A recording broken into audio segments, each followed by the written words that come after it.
Sistema locomotor para o ensino superior. Lembrando que o sistema locomotor é formado pelo sistema esquelético, o sistema articular e o sistema muscular. Nessa aula eu vou estar falando sobre o sistema esquelético, que justamente vai estar formando também o sistema locomotor. Então é uma aula para o ensino superior. Vamos falar sobre osso, muitos ossos, é tanto osso que eu fiquei doido. Tu deve estar vendo aí já, Ave Maria, quase meia hora de aula. Ei, meu amigo, tu tá no ensino superior, tu não tá não é mais no cursinho, na escola não. No mais, vem comigo aí entender essa bagaça, mas é claro, depois de puxar a vinheta, Charles Darwin.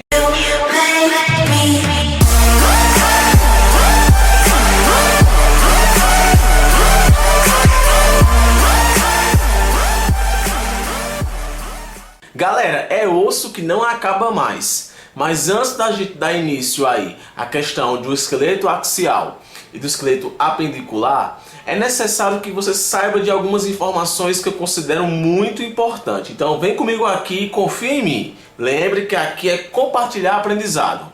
Então vamos lá. Anatomia do sistema locomotor. Olha só, nunca esquece disso. O que é o sistema locomotor?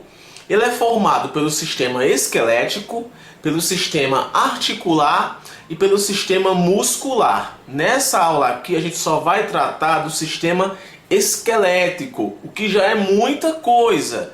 Mas não esquece disso, que o sistema locomotor como um todo, ele é formado por o sistema esquelético, o articular e o muscular. E é claro, para essa bagaça toda funcionar, com certeza tem aí a grande participação do sistema nervoso. Beleza?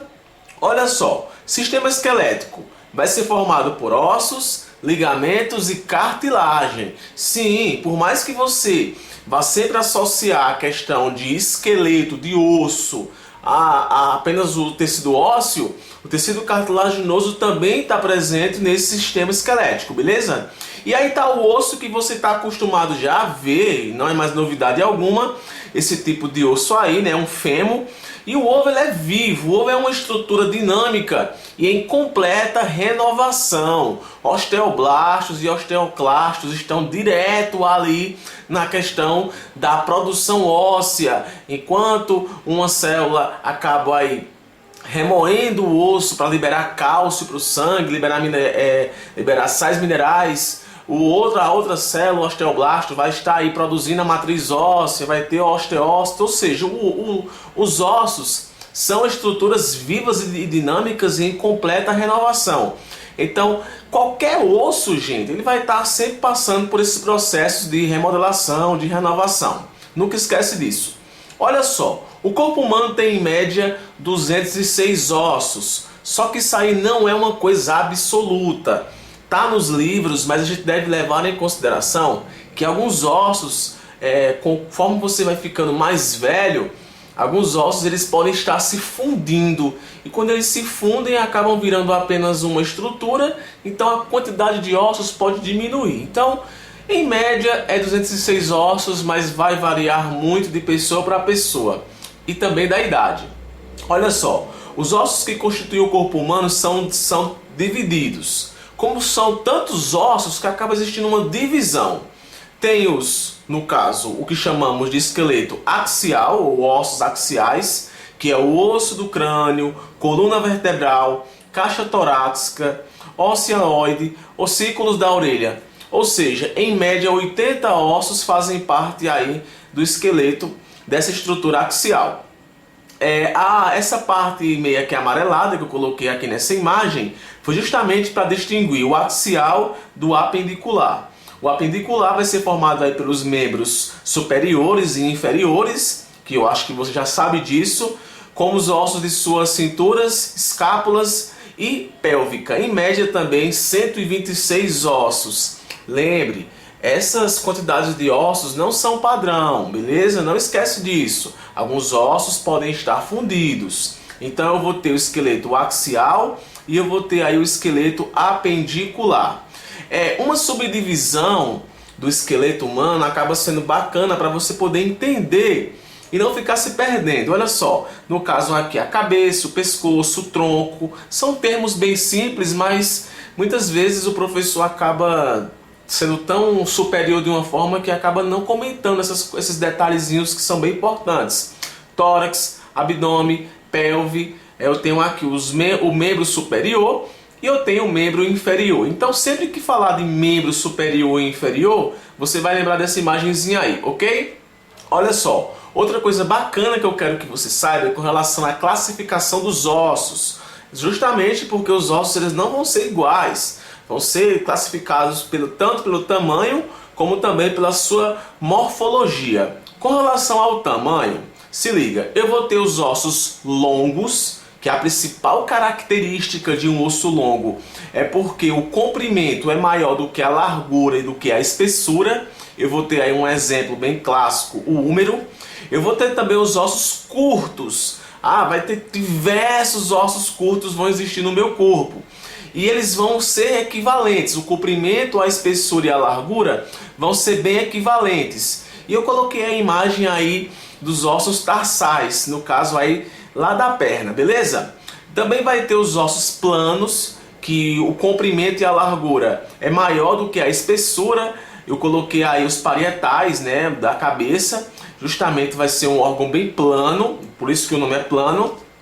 Outro tipo de ossos, os ossos pneumáticos, que é muito comum em aves, né? Os ossos pneumáticos, que são ossos que vão ser ocos por dentro, mas não é todo osso que vai ser pneumático, apenas alguns. Eu coloquei o exemplo aí de alguns ossos da face. No caso eu coloquei aí dos maxilares, que no caso aqui vai ter o seio maxilar, vai ter o seio esfenoide e o seio frontal, que vão ser ossos pneumáticos, ok? Um osso também bem conhecido com relação ao seu tamanho é a questão dos ossos sesamoides, que se desenvolvem no interior de alguns tendões. No caso aí eu coloquei a patela, que é aquela bolacha do joelho, vai estar dentro de um grupo desse tipo de osso, beleza? E coloquei os ossos suturais, que são pequenos ossos inconstantes encontrados somente no crânio, dispostos no interior das articulações fibrosas do tipo sutura. Eu não consegui encontrar esse ossinho aí, procurei, não consegui encontrar, mas a gente também aqui não deixa de comentá-los. Então, vai ter os ossos longos, vai ter os ossos curtos, vai ter os ossos planos, vai ter os ossos pneumáticos, vai ter os ossos sesanomoides e os ossos suturais. E também vai ter os ossos irregulares, que não vai apresentar nenhuma dessas características também, beleza? Então, além disso aqui, também tem os ossos irregulares. Com relação à morfologia óssea, gente, é tanto osso que você fica louco. Com relação à morfologia óssea, a gente vai ver que um osso ele é formado basicamente por três partes, né? A diáfise, a epífise e a metáfise. São partes bem comuns, essas imagens aqui eu creio que vocês já viram, né? A epífise fica nas extremidades, a diáfise vai estar aqui nessa região central, e o nome da regiãozinha que vai estar ligando a epífise e a diáfise vai ser a metáfise. Eu lembro logo de mitose, né? Metáfise, da mitose, parece, mas não é. Metáfise, quase que não sai. Metáfise vai estar ligando a epífise e a diáfise, ok? Só que além de ter estruturas internas, também vão ter estruturas externas. Então, lembra, o osso tanto vai ter estruturas internas como estruturas externas. Que isso fique bem claro, ok? Além dessas estruturas que eu acabei de citar, também você vai encontrar a cavidade medular, que no caso vai estar dentro do osso, né? A cavidade medular, lá onde vai estar a medula óssea, é um espaço localizado internamente a diáfise e contém a medula óssea amarela, né? Rica em lipídios. Outra coisa que você vai encontrar que vai ser importante demais nesse processo de remodelação óssea, de renovação óssea, é a questão da substância óssea compacta e a substância óssea esponjosa. A esponjosa vai ser encontrada nessa região aqui da epífise e a compacta ela vai ser encontrada na região aí da diáfise, ok? Vai também ter o periósteo, que é uma lâmina fina de tecido conjuntivo denso, que vai recobrir quase toda a superfície externa do osso. Isso vai ser muito importante para a questão da nutrição do osso, ok? Então vai ter o periósteo, também vai ter o endósteo, que vai ser a parte interna, uma membrana fina, tecido conjuntivo também, especializada com a capacidade de formação e reparo ósseo que reveste a cavidade medular. Além de revestir, também vai estar sendo importante aí para a questão da nutrição óssea. Então perceba que o osso é bem complexo, ok? E também vai ter as cartilagens articulares, que vai estar ligando um osso a outro osso.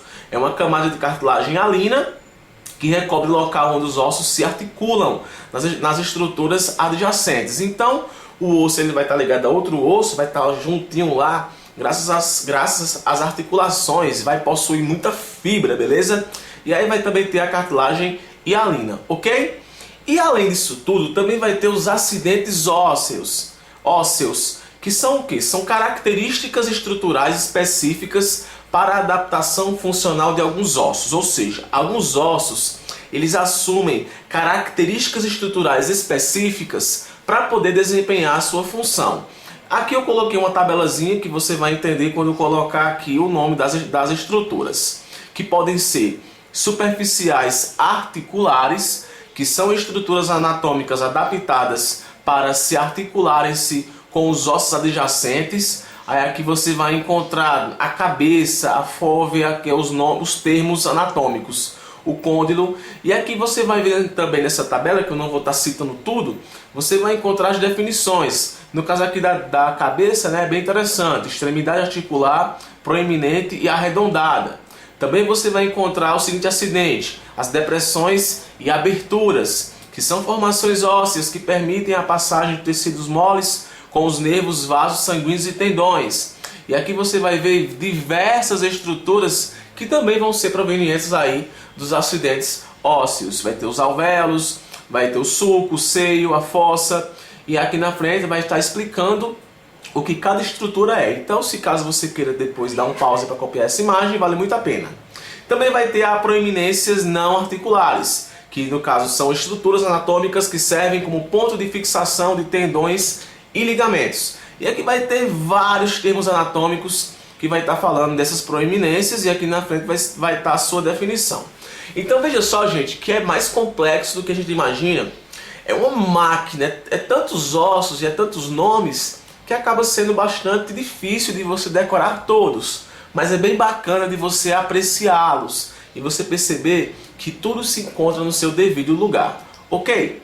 Vamos lá agora falar sobre as classificações, no caso, o esqueleto axial e o esqueleto apendicular, que também vão ser muitas imagens e com vários nomes. Então, vamos apreciar, né? No caso aí, esqueleto axial, no caso, crânio, sendo dividido didaticamente em duas porções: o neurocrânio e o viscerocrânio. Esse nome viscerocrânio ele não é muito comum em livros de ensino médio. Interessante, né? Você encontra mais essa definição em livros superiores. Então eu vou ter o neurocrânio, que é essa parte aqui em azul, em rosa, que eu estou passando o mouse, e vai ter o viscerocrânio, que vai ser essa partezinha aqui em verde. E existem vários ossos que vão fazer parte dessa estrutura. Aqui eu tenho o frontal, o parietal, o temporal, o occicipital. Eu vou ter aqui também o zigomacto. E no caso, esse zigomacto já vai estar fazendo parte do caso da parte do crânio do viscerocrânio. Vai também ter o maxilar e também vai ter a mandíbula. Sendo, gente, que diversos outros ossos fazem parte dessa estrutura. Essa imagem está um pouco simplificada, justamente para você não ficar com medo quando vê aquele monte de nome que, meu Deus do céu, se o professor coloca você para dizer os nomes de cara, ele vai pedir esses aí que são os nomes mais comuns. Mas se a gente for dar aqui um enter aqui para você conhecer umas imagens, você vai ver um monte de imagem bacana. Essa imagem aqui vai também estar mostrando vários nomes conforme a estrutura, no caso o esqueleto axial, o crânio. Aqui outra imagem que eu coloquei para vocês. Olha só, eu espero estar falando com estudantes de ensino superior, então não vai esperar que eu vá dizer nome por nome. Aí são imagens para a gente poder apreciar esse negócio, saber que existe. Esse slide eu disponibilizo para você usar na faculdade, para alguma apresentação, para você, se caso você queira anotar. Então não esquece, se você chegou até aqui nessa aula é porque você está gostando da aula. Então se caso você queira esse slide, eu vou estar deixando aqui embaixo na descrição um link para você clicar e você baixar esse slide no meu blog. Beleza? Então não se preocupe que o que você vê aqui, você pode ficar para você. Então aqui eu tenho outra imagem aí do esqueleto axial, tenho outra imagem. E aqui, gente, isso para demonstrar a quantidade de ossos e de estruturas que vão existir. Mais estruturas do esqueleto axial. Cadê mais? Beleza, então, coluna vertebral. Olha só, gente. A coluna vertebral, ela também vai estar fazendo aí parte, no caso, do esqueleto axial. E ela é uma haste óssea que apresenta um total de 26 ossos no adulto, formado por vértebras, sacro e cóccix. Esses formados pela fusão das vértebras sacrais e coccigíneas. Interpostos entre cada fibra, vai existir, em cada vértebra, vértebra, vai existir o disco intervertebral. Esse disco é muito importante, inclusive tem até doenças que envolvem a questão desse disco aí. Ok? Então tá aqui o desenho de uma coluna vertebral e as partes que formam a coluna vertebral. Você vai ver que tem a cervical, a torácica, a lombar, a sacral e a coccínea, que no caso vai ser a fusão aí do sacro com o cóccix. Então, gente, perceba que cada estrutura vai possuir o seu nome. Então vai ter a cervical, essas primeiras sete vértebras de cima, 12 vértebras torácicas, 5 vértebras lombares, uma vértebra sacral e aqui uma, nome difícil de dizer, coccíneas. Agora se liga só, com relação às vértebras, elas vão possuir uma coisa bem típica entre todas, que no caso vai ser o corpo vertebral, vai ser a forame vertebral, vai ser o processo espinhoso, vai ser o processo transverso e os processos articulares superiores e inferiores. Essas estruturas todas vão ser encontradas em vértebras típicas. Então cada uma dessas estruturas vão ser importantes para a questão de uma vértebra se ligar à outra. Então, por exemplo, o corpo vertebral. A gente pode ver aqui, ó, o corpo vertebral. Estrutura óssea projetada anteriormente, a qual apresenta o maior volume do ósseo. Beleza? Eu tenho um forame vertebral. Bora achar aqui o forame vertebral. Opa, achamos. Local onde passa a medula espinal. Então, supostamente essa estrutura aí é muito importante. Também vou ter o processo espinhoso, estrutura óssea mediana que se projeta posteriormente partindo do arco vertebral. Então aqui, olha, então vai ser aquela pontinha, tá ligado? Também vou ter o processo transverso, estrutura óssea que se projeta lateralmente partindo do arco vertebral. Então vai ser as partes laterais.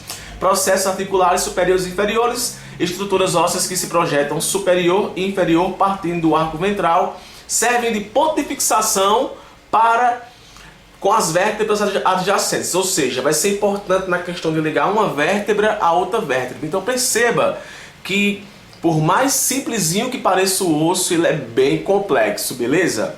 E também vai ter o arco vertebral, que vai ser a estrutura óssea que forma os limites laterais e posteriores do forame vertebral. Então, menino, eu tô vendo na faculdade o professor pegar a vértebra e colocar tu para dizer os nomes. Esquenta não, que essa imagem aqui diz tudo para você, ok?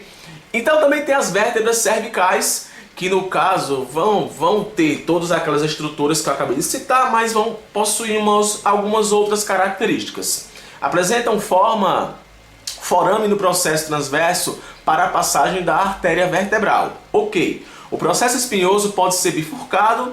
A primeira vértebra cervical C1, o atlas, e a segunda vértebra cervical C2, o ápice, apresentam características próprias. E é sobre elas que eu quero comentar para vocês.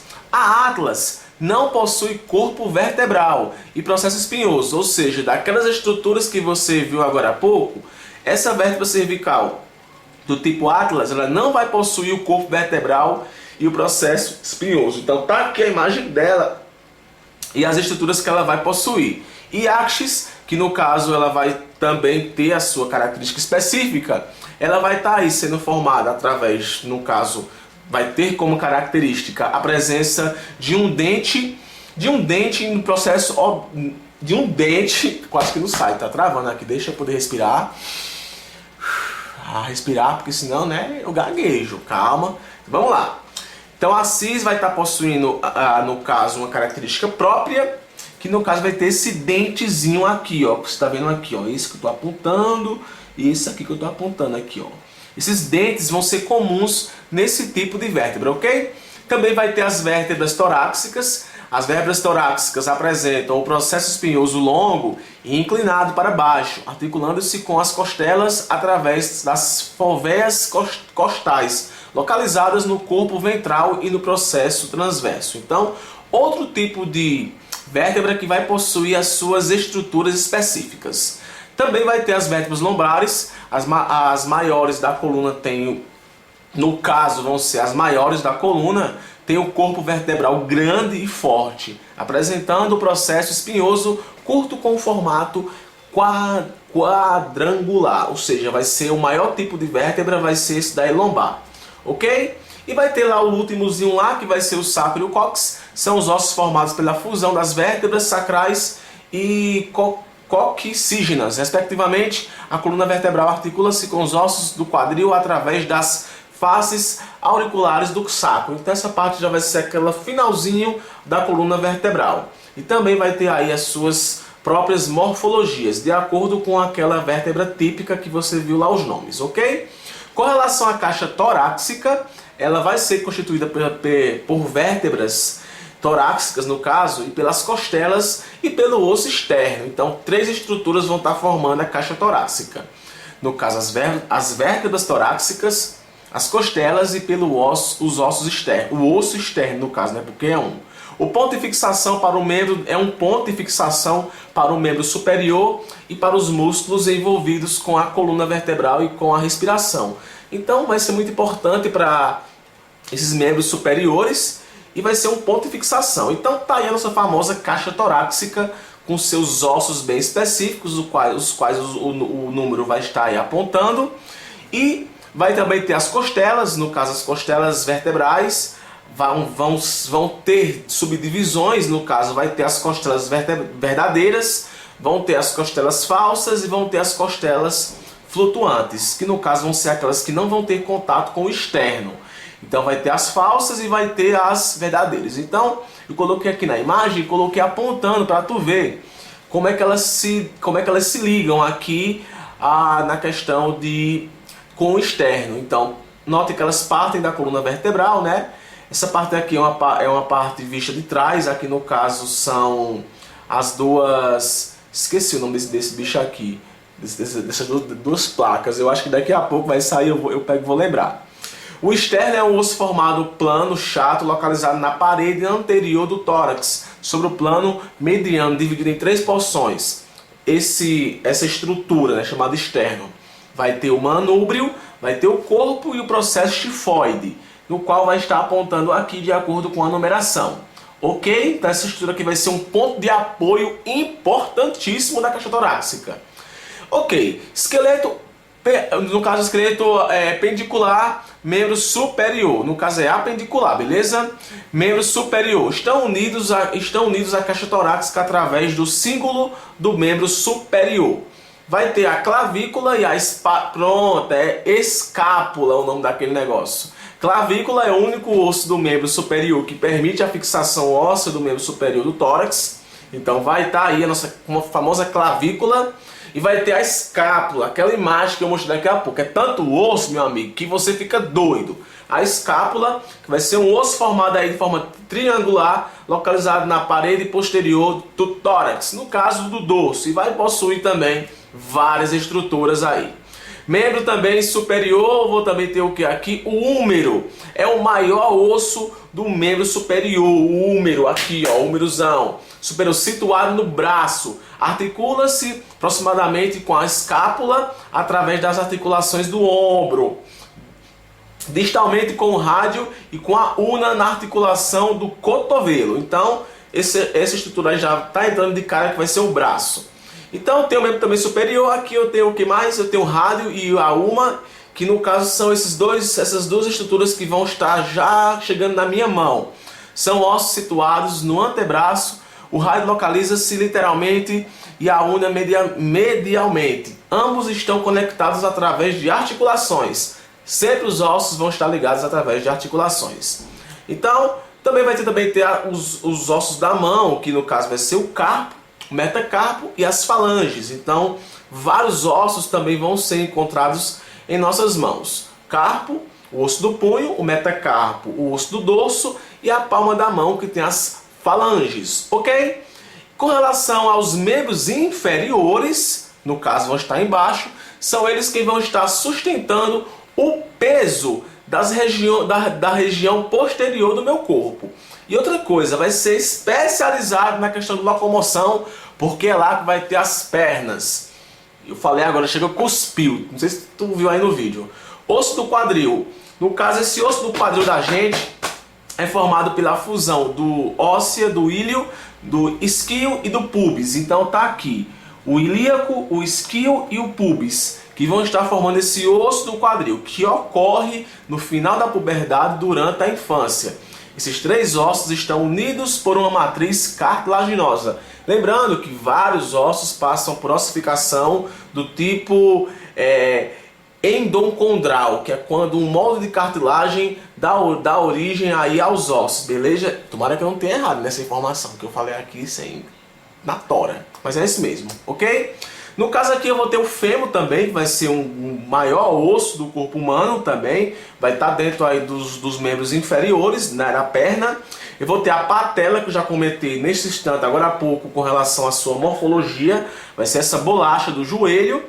Também vai estar dentro dessa parte dos ossos do esqueleto inferior, apendicular. Também vai ter a tíbia, que no caso vai ser posicionada mediante na perna, articula-se aproximadamente com os côndilos do fêmur. Então a tíbia vai estar perto do fêmur, literalmente com a cabeça da fíbula e distalmente com o tabus da articulação do tornozelo. Então já vai ser aquele osso que vai estar levando lá para a perna mesmo. Vai ter a fíbula, o osso de morfologia fina, posicionado literalmente na perna. Então já vai chegando na perna até que chegou no pé. E no pé vai ter as mesmas coisas da mão, só que com outros nomes. Vai ter o tarso, o metatarso e a falange. O tarso vai estar lá formando os ossos do tornozelo, vai ter o metatarso, os ossos do dorso e, no caso também, as falanges, que vai ser os dedos. Ufa! Gente, é tanto osso que essa aula não deixa de ser uma aula de compartilhar conhecimento. É claro que não espero que você decore isso tudo, e também não espero que eu decore isso tudo. Mas para você, para uma prova que você vai fazer, supostamente, algo que eu falei vai cair na sua avaliação da faculdade ou até mesmo numa aula prática. Beleza, gente? Então essa foi a primeira aula sobre o sistema locomotor. Em outro momento eu vou estar falando sobre o sistema articular. Espero que você também venha comigo assistir essa aula. Não esquece de me seguir nas redes sociais, de curtir, de compartilhar. E se você gostou, não deixe de deixar aqui o seu like biológico para poder, assim que nem falou o canal do Contente, para comprar alimento. No mais, beijo, valeu e foi boa!